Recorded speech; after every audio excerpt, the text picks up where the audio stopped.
Keuntungan yang saya peroleh dari pengumpulan dan penjual batubara berkisar sekitar 5 sampai dengan 10 miliar dengan setiap bulannya. Sekarang generasi yang akan datang terancam kehilangan haknya untuk menikmati sumber daya alam.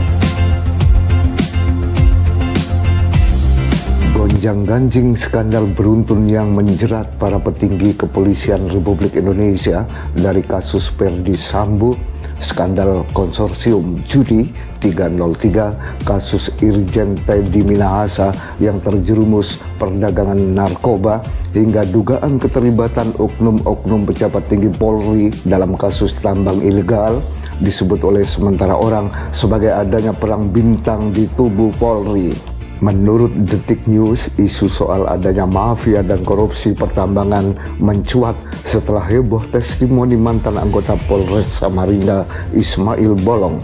Masyarakat anti korupsi Maki mengaku telah melaporkan sejumlah korupsi tambang ke Menko Polhukam Mahfud MD dan meminta untuk segera dilaporkan ke Presiden Joko Widodo. Maki menyampaikan laporan dugaan korupsi atau manipulasi pengapalan penjualan ilegal batu bara untuk ekspor oleh sebuah perusahaan tambang batu bara Kalimantan Timur. Negara menurut Maki dirugikan sebesar 9, triliun rupiah. Begitu Koordinator Maki Bonyamin Saiman kepada wartawan di Jakarta.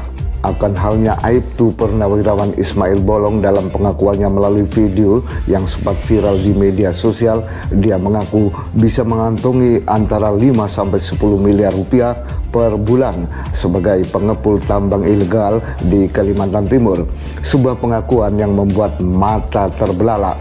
Ya, 5 sampai 10 miliar, jenderal mana di Indonesia yang gajinya sampai 10 miliar per bulan, sementara Ismail Bolong mampu meraup hingga 10 miliar per bulan dari tambang ilegal. Keuntungan yang saya peroleh dari pengumpulan dan penjual batubara berkisar sekitar 5 sampai dengan 10 miliar dengan setiap bulannya.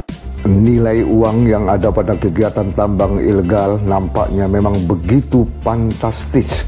Angkanya hingga mencapai ratusan triliun rupiah. Ratusan triliun rupiah itu pula negara dirugikan oleh kegiatan pertambangan ilegal yang diduga melibatkan oknum-oknum penegak hukum.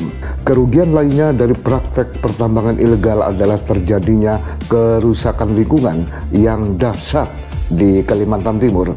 Aktivitas penambangan ilegal mengakibatkan terbentuknya lubang-lubang yang pastinya sangat membahayakan bagi kehidupan manusia. Yang membuat siapapun akan terperangah adalah banyaknya lubang-lubang yang dibiarkan begitu saja oleh pelaku pertambangan ilegal maupun oleh perusahaan yang legal, sebagaimana diberitakan Detik News.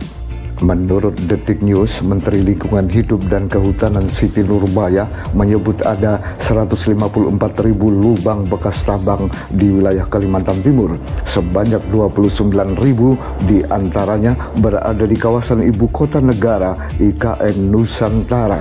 Wow, ngeri! Ratusan ribu lubang bekas galian tambang liar di Kalimantan Timur dan puluhan ribu lubang menurut data KLH ada di IKN. Bayangkanlah jika yang nyemplung ke lubang bekas galian tambang itu adalah keluarga Anda, anak Anda atau cucu Anda.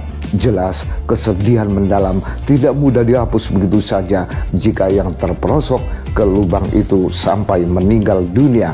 Sejauh ini terdapat 41 orang, sebagian besar anak-anak yang meninggal akibat terperosok ke lubang bekas galian tambang, dan itu jumlah yang diketahui atau dicatat, belum yang tidak diketahui.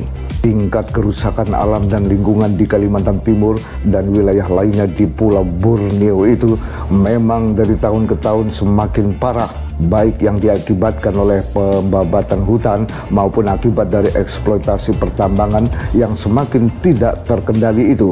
Akibatnya menurut Komisioner Ombudsman Laode Ida, generasi mendatang kehilangan hak untuk menikmati sumber daya alam yang melimpah itu. Sejatinya sumber daya alam harus dikelola secara berkelanjutan dan harus disadari menjadi hak generasi yang akan datang. Sekarang generasi yang akan datang terancam kehilangan haknya untuk menikmati sumber daya alam. Laode berpendapat maraknya pertambangan ilegal yang membuat lingkungan alam babak belur karena tidak adanya penegakan hukum. Intinya adalah ternyata terus berlangsungnya kegiatan tambang ilegal akibat tak kunjung hadirnya penegakan hukum. Bukan saja para aparat penegak hukum banyak yang bermain di sana. Yang kedua, ternyata tidak ada pengawasan yang terintegrasi. Undang-Undang Dasar 1945 dengan tegas telah mengatur bahwa sumber daya alam kita mesti dimanfaatkan untuk sebesar-besar kemakmuran rakyat, sebagaimana yang tertera dalam pasal 33 ayat 3.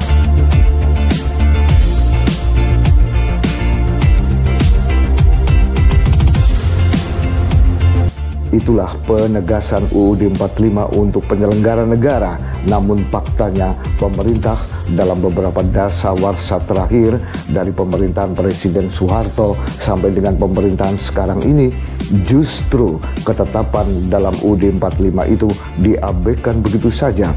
Walau dari pemerintahan yang satu ke lainnya sering gembar-gembor mereka mensejahterakan rakyat, namun faktanya sumber daya alam kita justru digunakan untuk sebesar-besar kesengsaraan rakyat.